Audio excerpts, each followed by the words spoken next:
guru BK atau bimbingan konseling itu dianggap termasuk polisi sekolah gitu, Bu? Oh.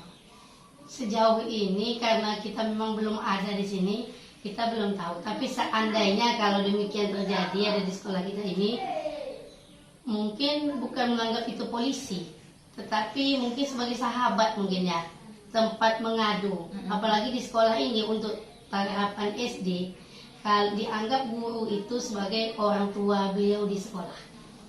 Jadi tidak ada menganggap, paling hanya anak-anak menganggap guru ini lebih posesif, nah, guru ini santai, paling hanya begitu aja. Tapi kalau menganggap dia polisi mungkin ada kalau di sekolah. Karena kita selalu tekankan kalau terjadi masalah apapun jangan langsung pulang, tapi beritahu guru terlebih dahulu, karena guru di sekolah itu adalah pengganti dari orang tua. Jadi setiap anak yang pulang ke rumah, umpamanya langsung pulang ke rumah, akan kami panggil lagi. Apalagi kalau kejadian itu di sekolah, kecuali kalau kejadiannya di luar jam pelajaran atau di luar sekolah. Umpamanya kita pulang jam 12.40, kejadiannya jam 1, berarti itu sudah di luar jam sekolah. Kadang ada orang tua yang lambat menjemput anaknya kan. Nah. Kenapa lambat, Ibu? Iya. Terus pertanyaan lagi misalnya, Iya. Bu, kan anak-anak ini kan beda-beda kan Iya. sifatnya. Terus kan ada kadang di sekolah biasa anak-anak itu yang bisa dibilang kayak autis gitu. Iya, Itu iya. kan biasanya sering Iya. buat masalah gitu, iya. misalnya berantem sama kawannya. Itu apa perlu perlakuan khusus atau kayak ya udahlah dibiarkan aja memang anaknya kayak gitu? Di sini memang dulu di awal-awal berdiri ada anak seperti itu kan. Tapi biasanya dia tidak nakal, hanya mungkin sering diganggu kawan. Iya. Nah, memang penanganan kita khusus. Kadang setelah istirahat dia hilang, entah kemana. Atau dicari sama kawan, cari di mana. Tahu-tahu nanti mau pulang datang dia, ketemu tadi mana-mana daerah sini. Itu memang diperlakukan khusus. Kebanyakan diantaranya dinasihati, perhatiannya pun diberi perhatian khusus, dinasihati, kan? Kemudian juga dipanggil orang tuanya supaya nanti jangan terjadi simpang siur, nanti kan informasinya beda, nanti anak ngadunya ke orang tua seperti ini, kenyataannya seperti ini. Jadi dari awal memang harus kita kerjasama sama orang tuanya tersebut ya. Ada lagi? Ada lagi, Ipa ada pertanyaan? Boleh tanyakan mumpung di sini kan? Terus kalau yang menurut Ibu, misalnya ada anak nih, kalau maaf cakap dikatakan dia nakal, sampai kalau yang di tahap tinggi tuh sampai dikeluarin gitu tuh, itu menurut Ibu kayak mana? Kalau menurut saya, kalau anak ini kan jenjang SD, masih kecil kan, masih mungkin berpikirnya masih rendah, tidak seperti kita yang udah dewasa ini. Sejauh ini belum ada yang seperti itu nakalnya. Adapun masalah, kita kan punya partner kerja. Ada guru, ada kepala sekolah. Diawali mungkin dari wali kelas dulu, nggak bisa nanti ke guru piket, nggak bisa lagi nanti ke kepala sekolah, nggak bisa lagi nanti kita panggil orang tua, nggak bisa lagi kita kan ada dinas pendidikan. Jadi sejauh ini belum ada sampai seperti itu nakalnya kan, masih aman. Ibaratnya kasus merokok pun tidak ada di tempat kita nih untuk saat ini ya kan. Nah, jadi kalau untuk di keluarga sekolah, soalnya kalau menurut saya sekolah itu adalah kewajiban, mendapat pendidikan itu kewajiban bagi anak. Kalau kita keluarkan, mana dia mau pergi kan? Memang ada disediakan tidak paket A gitu kan, tapi alangkah lebih baiknya kalau dia bisa mengikuti secara formal, karena informal dan non formal itu digunakan untuk yang memang tidak bisa lagi di formal kan. Ada lagi? Nggak apa-apa. Tanya aja. Kalau kayak gini, Bu, Maaf. maaf cakap ya, bukan sekarang kita kan di tahun 2023, anak-anak tuh kan tentu banyak dapat gambaran dari luar, entah itu dari kakaknya, dari abangnya atau gimana gitu kan. Ada enggak pernah kejadian di sekolah itu anak murid yang pacaran atau apa gitu, Bu?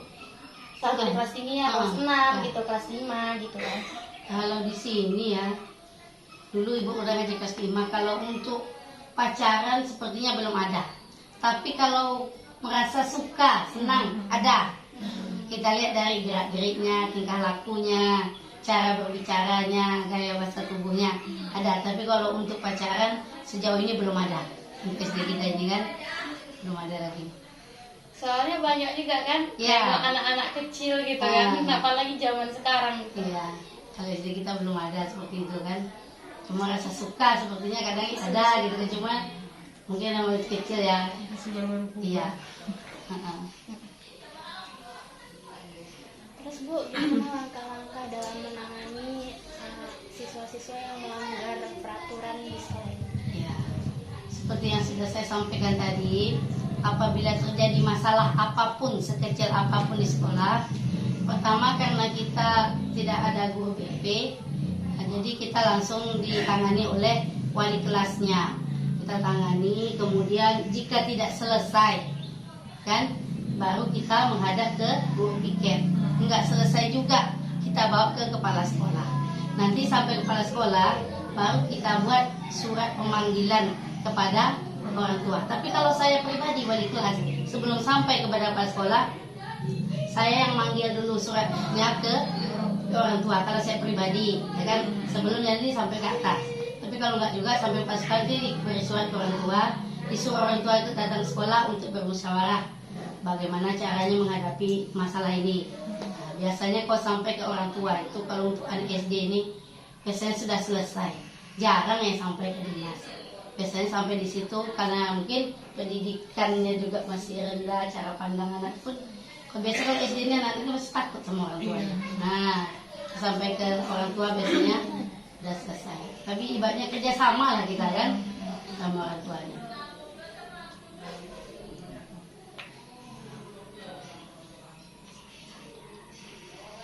Oke, kita Dia lagi mumpung masih di sini. Masalah apa yang sering terjadi di sekolah ini? Nah, masalahnya terjadi kebanyakan itu karena bergurau. Bukan awalnya bukan berkelahi, bergurau. iya, Dia kebanyakan ejek-ejekan, kekurangan kawan, itu kebanyakan. Ejek nama orang tua. Ejek-ejek nama orang tua. Nah, biasanya itu yang terjadi. Akhirnya apa? Pukul-pukul, kadang sikit, kadang tidak pukul, tapi temannya ada yang nangis saja. Nah, nanti kalau seperti itu harus cepat kita tangani. Nah, supaya jangan jadi hal besar. Jadi kalau ada anak ngadu ke gurunya, jangan bilang, ngadu terus, sikit-sikit ngadu, sikit-sikit ngadu. Nggak, jangan seperti itu. Kalau saya pribadi, sekecil apapun, walaupun dicubit nilainya, harus cepat ditangani.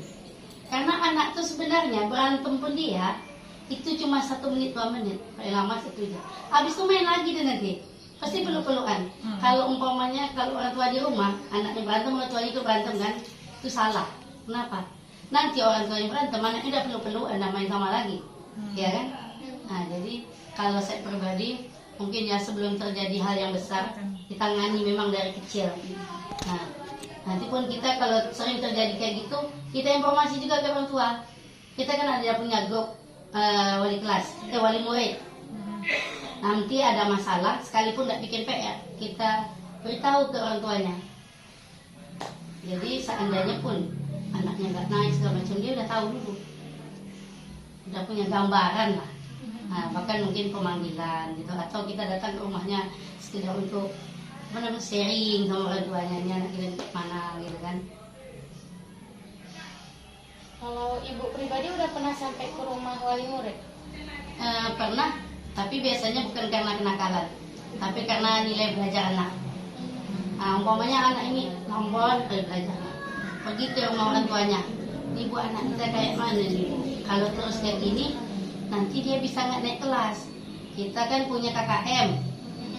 KKM itu kriteria kecerdasan minimal. Nanti kalau nilainya nggak cukup KKM, bukan bisa naik.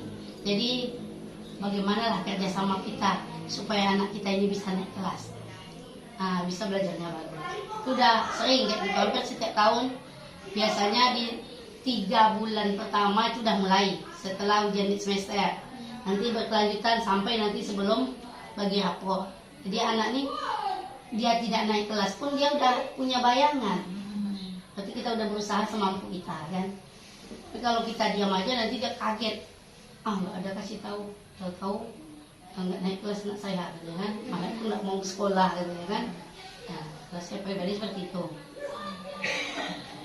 Tapi Bu kan, kadang kan ada anak nih kalau di sekolah tuh dia bermasalah nih, kita panggil orang tuanya, terus orang tuanya bilang kita, iya Bu, saya juga udah capek sama anak nih. Kayak mana cara gurunya menanganinya tuh Bu?